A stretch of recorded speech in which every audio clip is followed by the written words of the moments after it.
Bonjour, aujourd'hui je suis en compagnie de Hung et Jonathan et nous allons faire le point sur la Wii U. On va également parler de Nintendo de façon plus générale et se poser la question, faut-il s'inquiéter? Bienvenue dans Extra Life.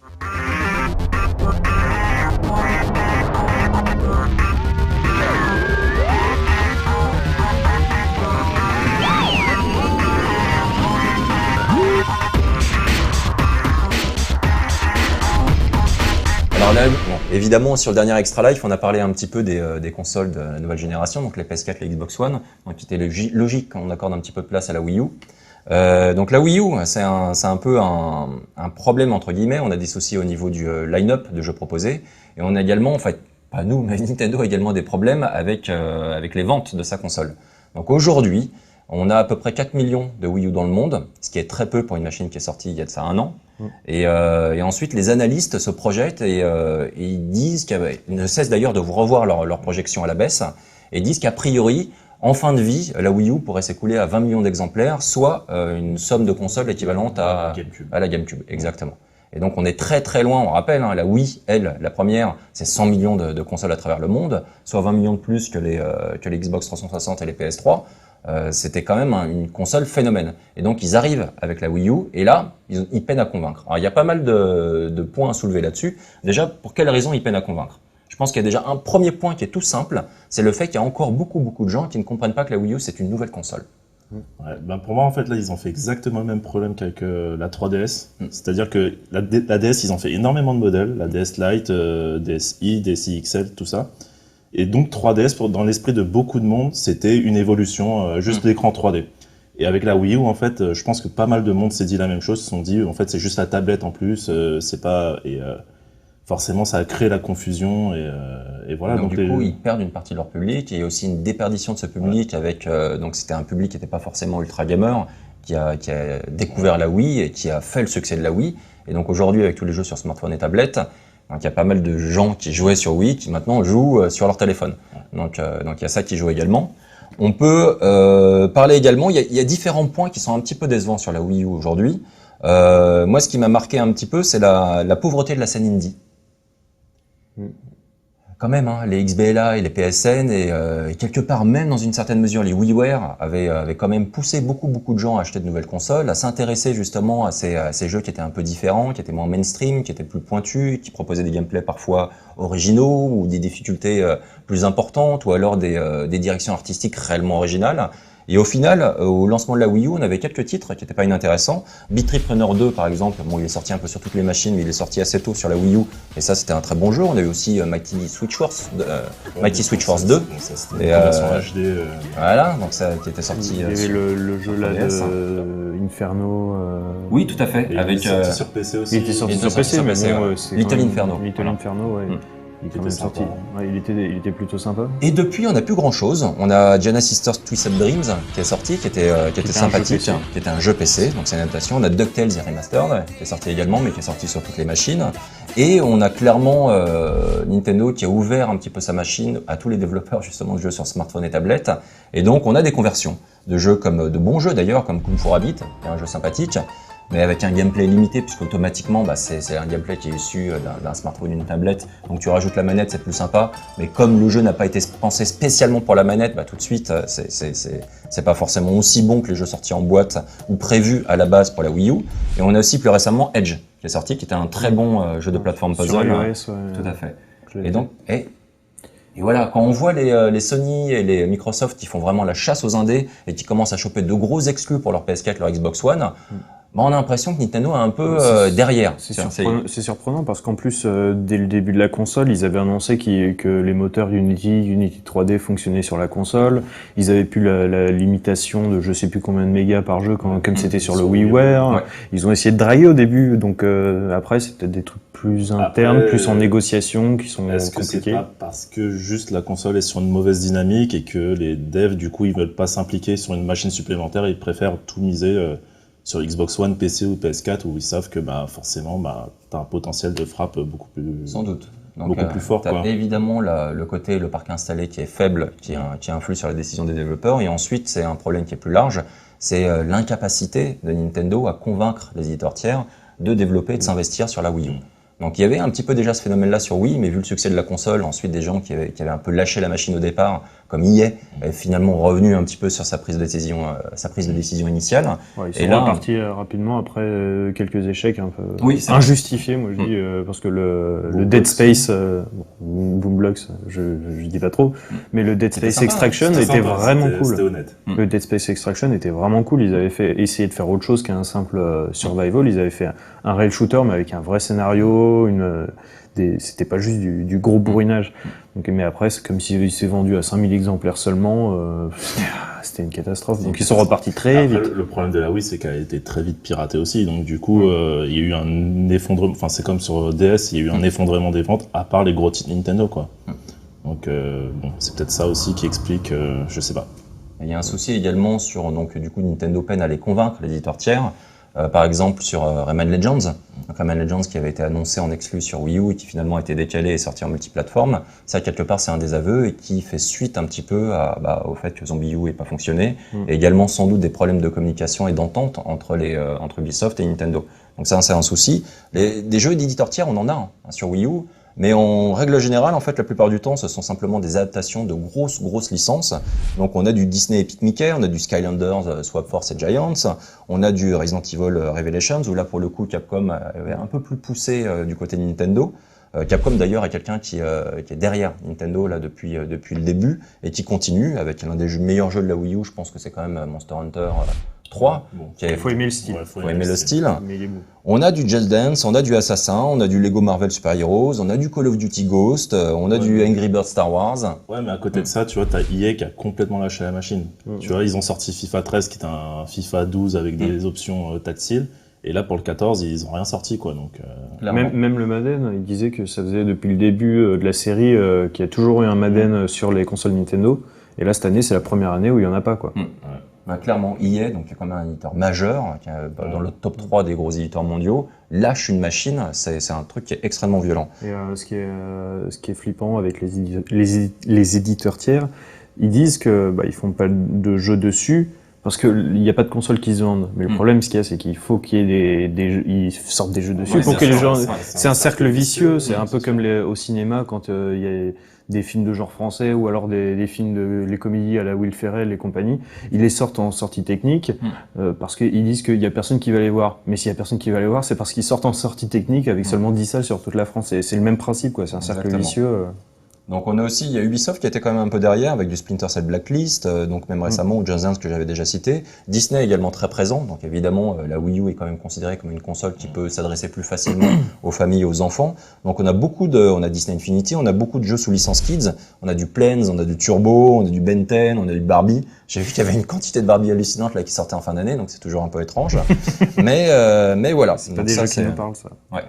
Il y a d'autres problématiques également. Moi, une que j'ai notée, c'est le démat. Ça concerne pas que la Wii U, mais on peut en parler pour la Wii U, puisque de toute façon, Nintendo a tendance à pousser justement le téléchargement de jeux. Ils font des campagnes, ils en parlent dans leur Nintendo Direct, etc.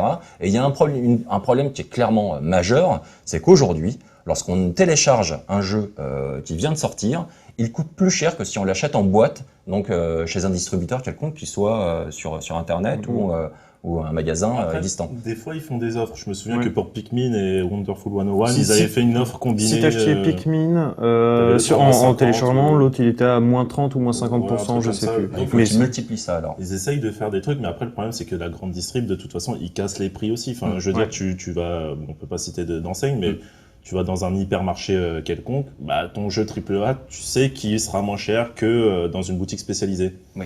Mais tu dis que dans la boutique spécialisée, ils ont leur marge, ensuite il y a le coût de fabrication de la boîte, enfin c'est toujours la même problématique. Normalement, un jeu des maths, ça coûte moins cher. Donc, théoriquement, oui. Donc voilà. Donc ça, c'est quand même un gros problème, donc il faudrait qu'ils voient ça. Il y a aussi une apparition sur la Wii U d'un truc que Nintendo n'avait jamais fait jusqu'à maintenant, c'est le DLC. Donc là, il y a... avec la 3DS aussi. Ouais. Ah, oui, là je parlais vraiment console de salon. Et donc du coup, New Super Luigi U, par exemple, qui était téléchargeable. Donc, Qui est aussi en standalone boîte. Qui est aussi en standalone boîte. Et donc tout doucement, ils y viennent. Donc ils rajoutent des petits contenus sur certains titres, etc. Quelque part, moi je trouve que c'est pas un aveu d'échec, mais c'est inquiétant. On sait qu'ils sortent peu de jeux par an. Donc s'ils consacrent du temps à upgrader ces jeux déjà existants, qui sont un peu toujours les mêmes chaque année, les Mario, les Zelda, etc., ça veut dire qu'ils qu'il y a des équipes qui ne travaillent pas sur de nouvelles IP, sur de nouveaux jeux, etc. Et quelque part, ça fait que l'offre va encore diminuer. Et ça m'inquiète un tout petit peu. Et en plus, c'est un vrai constat d'échec dans la mesure où, je crois, il me semble que c'est Iwata qui disait que, enfin, jamais chez Nintendo, il y aurait du DLC, machin et tout, c'était pas dans leur philosophie. Et là, on se retrouve avec des trucs comme ça. Vu les DLC qu'ils ont sortis, que ce soit sur les Mario sur 3DS, je trouvais que c'était un peu du DLC. Allez, on fait du DLC pour faire du DLC parce que tout le monde le fait, et je trouvais pas l'intérêt. C'est vraiment juste des petits défis en plus, c'est un peu exactement comme sur les Batman Arkham. Les DLC, c'est juste des petits bonus. Mais t'as pas de morceaux d'aventure en plus. Heureusement, enfin, tu vois, au moins, quand t'achètes ton jeu, Oui. tu sais que t'as un truc complet quand même de base, tu vois. Enfin, il me semble que c'était Assassin's Creed 2, qui avait un chapitre manquant au milieu du jeu, et fallait le payer, enfin, fallait l'acheter en DLC, quoi. Un truc comme ça, donc. Ouais, bah justement, soit tu fais une partie de jeu en plus qui est vraiment complètement bonus, soit tu fais pas, mais tu fais pas juste des petits extras qui pourraient être juste en téléchargement gratuit, ou alors vraiment très peu cher, parce que c'était genre 5 missions, 5 niveaux dans Mario pour 5 €, quoi. C'est quand même un peu cher. Ensuite, avant d'attaquer une autre problématique sur la Wii U, on va faire un petit peu le point. C'est quels sont les meilleurs jeux pour vous aujourd'hui de la Wii U? Déjà. Clairement 3D World. Enfin, pour moi, de loin, de très très loin. Alors, on va pas parler des jeux de fin d'année. On va parler des jeux sortis, genre on va dire jusqu'à l'été. J'ai pas fait Pikmin. On a Pikmin 3. Il y a Nintendo Land qui est quand même intéressant, qui était un titre de lancement. On a New Super Mario U, ça fait 3. On a Rayman Legends, ça fait 4, qui est sorti tardivement. On a Zombie U qui était intéressant, ça fait 5. Et ensuite, on a Wonderful 101 et on a Monster Hunter, ça fait 7. Et Wind Waker HD. Wind Waker HD, je le considère aussi comme un titre de fin d'année. Ok. Et donc du coup, l'air de rien, ça fait 7 jeux sortis en l'espace de presque un an. Si tu comptes pas, Zelda, ça fait jusqu'à octobre, Donc ça fait 10 mois. 10 mois. Ensuite, en fin d'année, en effet, on a une offre qui a été boostée. Donc, on a vu sortir des exclus comme Wind Waker HD. Mais bon, c'est un remake, mais un très très beau remake, et c'était un excellent jeu à la base. Donc, il reste un excellent jeu. On a Sonic Lost World, qui était également intéressant. On a Wii Party U, donc qui a été pas mal critiqué, qui est un peu décevant, mais qui reste quand même un titre intéressant. Je comprends pas les critiques de Moguri. Clairement, je l'ai pas compris du tout. La violence. Il a joué tout seul, en fait. Ouais, je pense que c'est parce qu'il y a joué seul. Non, Parce que je l'ai chez moi, on a fait quelques soirées dès qu'il y avait du monde à la maison, et ça marche direct, on s'amuse, ça rigole dans tous les sens, et on y joue 2-3 heures, quoi. Est-ce que ça apportait vraiment quelque chose par rapport au Wii Party précédent? Est-ce que ça exploitait correctement le gamepad? Parce que moi j'ai vu quelques mini-jeux qui clairement étaient honteux. Moi ça m'a pas marqué. Moi je trouvais que il n'est pas beaucoup utilisé le gamepad, mais quand il était utilisé, ça fonctionnait bien. C'est pas révolutionnaire, c'est pas on utilise le gyroscope dans tous les sens et compagnie, mais le peu que c'est utilisé, moi je trouvais que ça marchait. Et justement, c'est pas trop compliqué pour des néophytes. Bien. Bon, en tout cas, donc c'est un titre qui est susceptible de toucher pas mal de gens. Donc ça, c'était 3 jeux sortis en octobre. Et en novembre, on a eu Mario et Sonic aux Jeux Olympiques de Sochi 2014, qui est pas terrible. Et on a Super Mario 3D World, qui est quand même l'événement là de cette fin d'année pour la Wii U. Et on a Scramble Notes Unlimited qui va sortir là bientôt, qui est peut-être sorti. Il n'était pas censé sortir en... Oui, en même temps que la console, je crois. Deux possibilités. Soit il y a un problème au niveau des traductions, soit c'est une décision par rapport au calendrier, c'est-à-dire il nous faut un jeu en décembre. Il y a eu des tests de ce jeu. Il y a eu des tests parce que les codes avaient été envoyés. Ensuite, la sortie du jeu a été décalée. Donc, on ne sait pas exactement pourquoi. Donc, c'est assez bizarre. Et on a aussi Wii Fit You qui devrait sortir en décembre a priori, à moins qu'il soit repoussé. Donc voilà, ça nous fait quelques titres. Et donc, quand on regarde tous ces titres, il y a un problème qui paraît évident, c'est que Nintendo devrait commencer à s'attaquer à de nouvelles IP. Donc, on a toujours un petit peu les mêmes jeux. Et ça commence je pense que ça commence à user certains fans hardcore, peut-être. Et donc, c'est peut-être également l'une des raisons pour lesquelles la Wii U peine à trouver son public. Parce que s'ils ont vendu 4 millions de consoles, ça veut dire qu'il y a beaucoup de fans de Nintendo, de gamers, pour le coup, on parle pas de casual, qui ne l'ont pas acheté. Ils ne l'ont pas acheté, pourquoi? Parce qu'il y a peu de jeux, parce qu'il y a pas mal de jeux qui étaient vraiment un petit peu redondants, c'était des redites de titres sortis sur Wii U ou même auparavant. Il y avait beaucoup de remakes, et surtout, il y avait pas de nouveauté, quoi. Il y avait pas un truc qui faisait que, genre, comme Wii Sports est sorti, on y jouait, quoi. Il fallait acheter la Wii pour y jouer. C'était vraiment un phénomène. Donc là, sur Wii U, quel est le jeu phénomène? Il y en a pas. Voilà. Donc il y a Super Mario 3D World qui clairement se démarque. Mais bah, là, on revient à un autre problème, c'est que le démarrage de Super Mario 3D World, on a eu des chiffres qui sont tombés au Japon. C'est triste. Il est faible. C'est le plus faible démarrage d'un Mario 3D. Ouais. Après, bon, la force de Mario, c'est que ça s'écoule dans le temps. Ouais. C'est pas un truc qui Mais va- normalement, Mario, c'est un jeu qui est censé faire vendre des consoles. Ouais. Et là, c'est ça le problème. Ouais. Après, on peut peut-être attendre un peu parce qu'il y a le Mario Kart qui est encore plus fédérateur que les Mario plateformes. Là, celui-là peut si après le Mario Kart, les ventes n'ont toujours pas augmenté, là, faudra vraiment, Non, je pense vraiment s'inquiéter. qu'il y aura des petits pics, Ouais. en fait, avec Smash Bros, ce genre de choses-là. Mais il n'y aura pas un vrai décollage qui permettra de concurrencer Xbox One, PS4, quoi. Bah, de toute façon, Nintendo, ça fait des années qu'ils sont inscrits dans un marché un peu parallèle des autres. Ouais. Complètement. Après, est-ce qu'on peut comparer au niveau des ventes? Après, c'est sûr, là, le chiffre est faible actuellement, mais s'ils arrivent à dépasser le chiffre des 20 millions, s'ils arrivent à une trentaine de millions, et vu qu'ils sont pas dans le même marché des autres qui cherchent du 50, 60, 70 millions, est-ce qu'on peut dire que c'est un vrai échec ou pas? Je sais pas, je pense qu'au niveau de leurs estimations, sur les premiers chiffres, ils espéraient en vendre beaucoup plus. Donc, Oui, je ça- pense ça, qu'à c'est leur clair et net, niveau, hein. ils sont déçus. Fin d'année fiscale, donc fin mars 2013, ils espéraient 5 millions. Ouais. Ils ont fait 4 millions en un an, donc ça situe un petit peu le truc, quoi. Ouais. Donc, Et donc on a un autre problème qui pour moi est très important. Si la Wii U de Nintendo peine à fonctionner, en revanche, la 3DS, elle marche très bien. Et donc je me suis toujours dit, genre Nintendo, c'est quand même des gens qui savent faire des consoles, des périphériques. On l'a vu avec la création de la Wiimote, avec Wii Fit, etc. Ils savent exploiter l'environnement Nintendo de manière à à l'enrichir. Et donc j'ai jamais compris pourquoi la 3DS n'était pas exploitée genre avec la Wii U, avec des jeux qui utilisent les deux machines, comme aujourd'hui la PS Vita le fait avec la PS3 et va le faire encore plus avec la PS4. Et quelque part, Sony mise vraiment sur ses consoles de salon pour booster les ventes de la PS Vita qui peine à démarrer. Et donc genre le Remote Play, etc. On se dit mais mince, c'est dommage. Il y a beaucoup de 3DS. Donc, le truc, c'est que je sais plus qui a dit ça chez Nintendo, mais en fait, c'est deux équipes différentes qui se sont occupées des OS des deux machines, donc Wii U et 3DS. Et du coup, au départ, ils n'ont pas du tout pensé à ça. Donc, peut-être que via des mises à jour, ils vont essayer de rendre l'interconnexion plus simple et plus riche. Mais de toute façon, en plus, se jouer sur les deux machines, il me semble. j'ai l'impression que c'est ce qu'ils avaient annoncé au tout début, mais que au final, ça sera vraiment deux jeux différents, mais c'est pas sûr. D'accord. Mais j'ai cru entendre dire que justement, tout ce qui est création de hardware maintenant à Nintendo, ils ont fusionné Oui, justement, parce qu'avant, pour c'était éviter vraiment, ce genre de soucis. Avant, c'était vraiment deux équipes distinctes, et là, ils ont fusionné les deux trucs pour en un l'avenir. pôle, ouais. Mais ce qui est étonnant, c'est que il y a quelques années, il y avait la GameCube qui avait réussi à faire la connexion avec la Game Boy Advance. Un petit peu. Il y a eu quelques titres qui Donc ils étaient précurseurs. Ouais. Ah. Puisqu'il y avait eu Animal Crossing qui fonctionnait là-dessus, il y avait un Sonic sur Sonic Adventure 2 Battle, il y avait Wind Waker, ils avaient annoncé. Ouais, il y avait plusieurs jeux.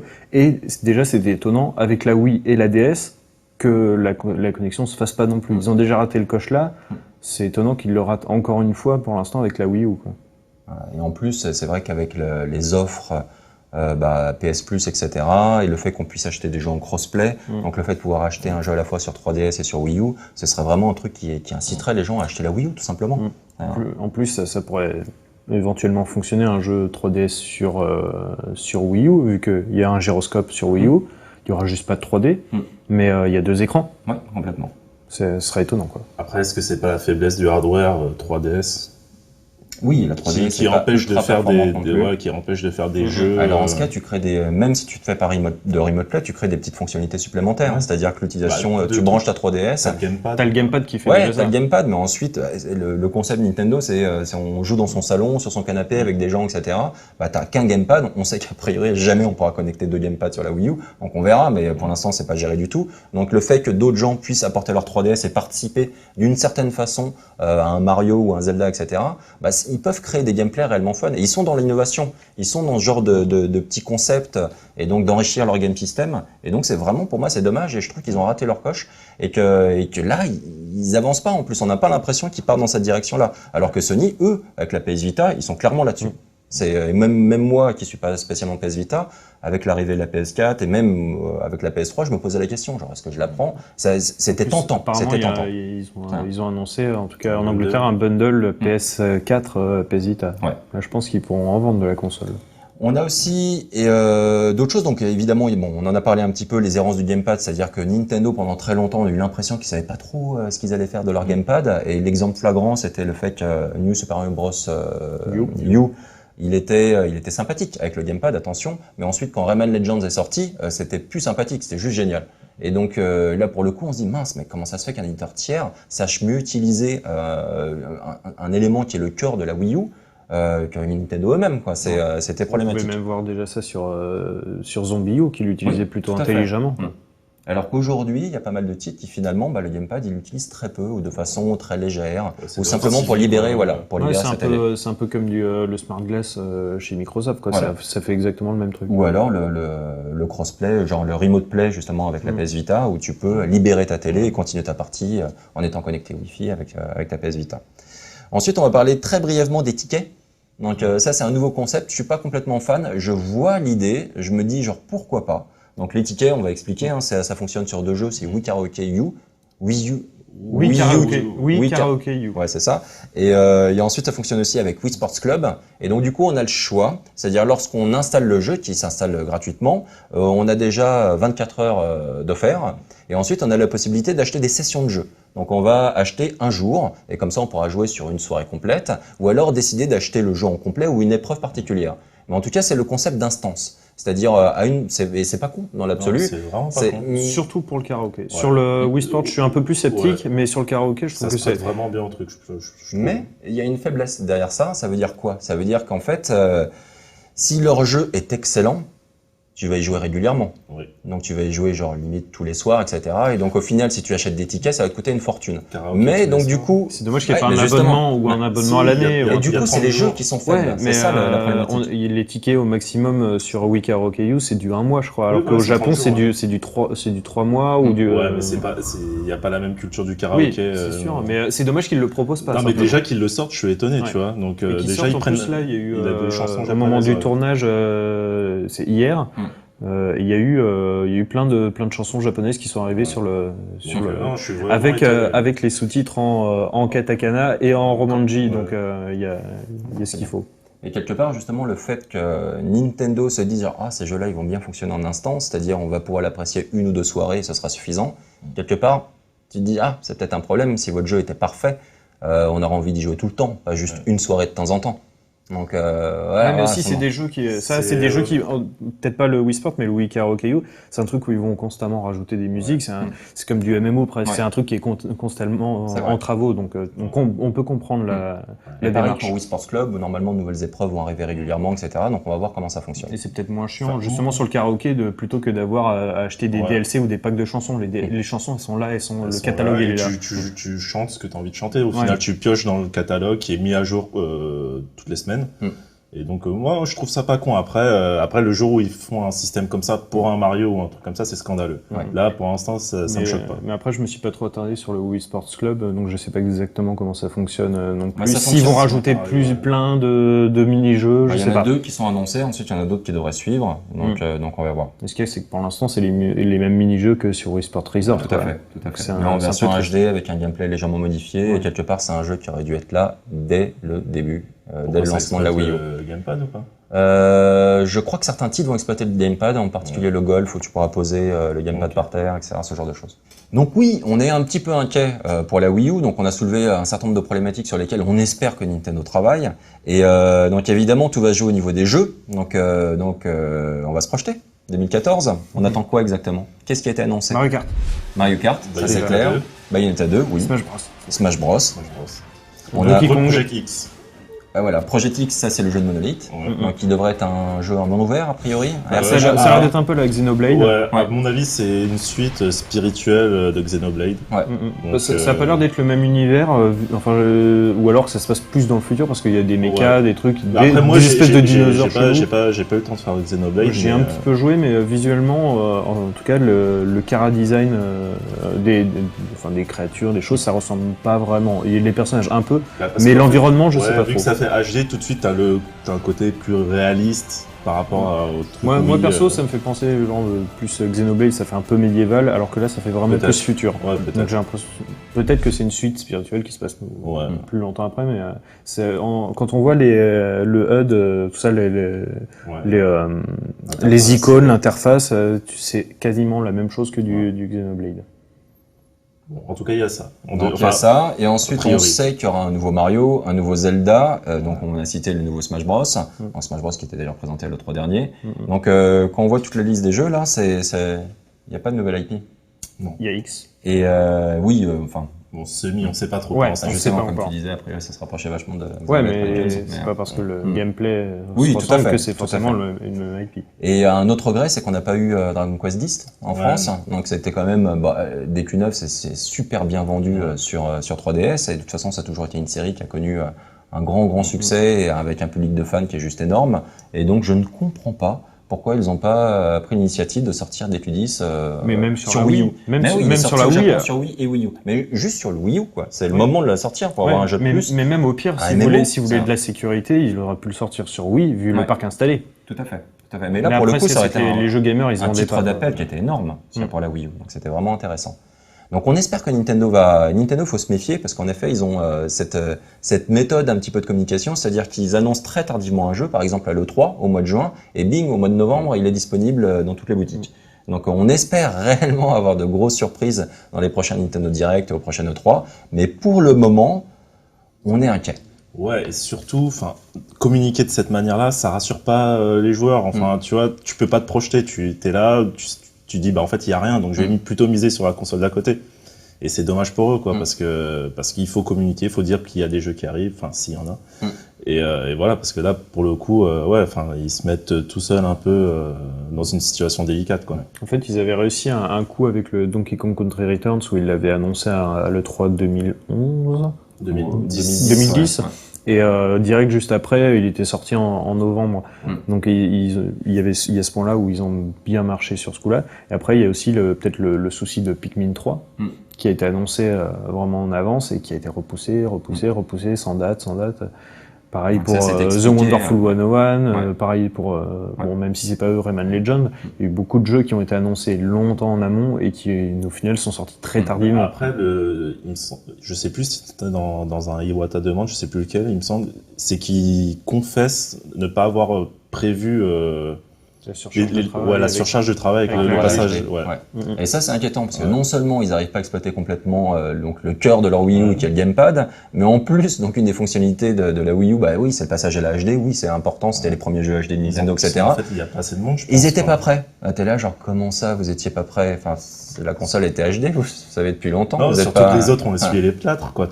Ils devraient être au courant que ça demande quand même plus de monde, plus de ressources, tout ça, quoi. Et ça fait que renforcer cette image d'un Nintendo, d'un éditeur qui est un peu renfermé sur lui-même, qui travaille un petit peu en autarcie, qui a du mal à se faire des amis un peu à travers le monde au niveau des studios de développement ou des gros éditeurs. Et donc du coup, la seule façon que ça puisse changer, ça, c'est malheureusement juste que la console cartonne.